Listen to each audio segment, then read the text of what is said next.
Prince and the Pauper by Mark Twain. Chapter 1. The Pauper.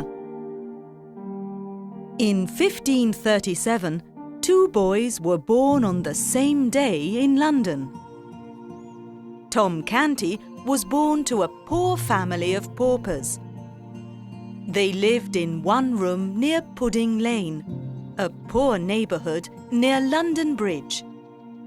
"Another child," said Tom's father when he saw the baby. "Another mouth to feed."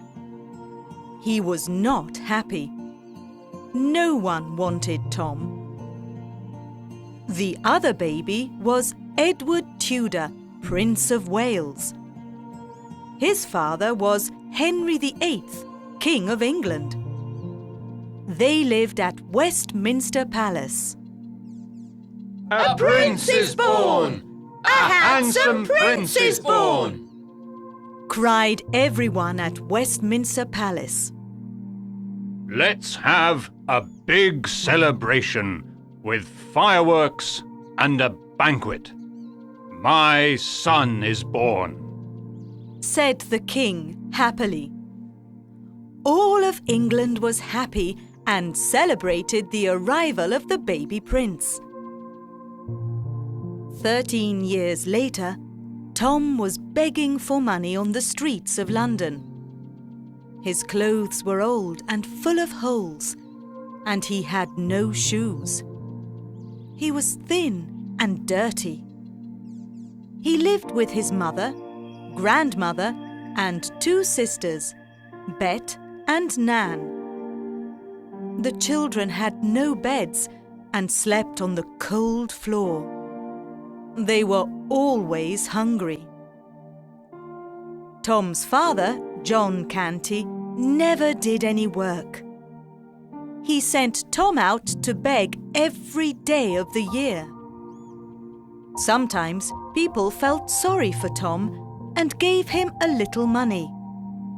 But other times, he did not get anything.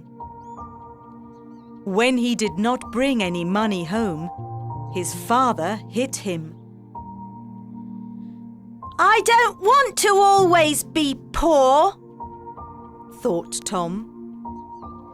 "I want to learn to read and write, and I want to know about the world."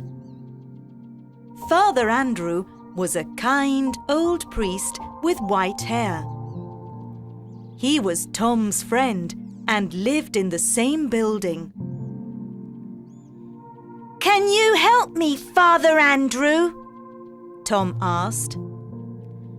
"I want to read and write, and I want to speak good English, like princes and important people."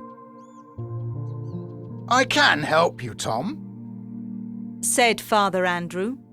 "Come to my room every day." He taught Tom to read and write, and he taught him Latin. He told him stories about kings and princes. Tom learnt quickly and soon read Father Andrew's books. At night, he often dreamed about the people in those books.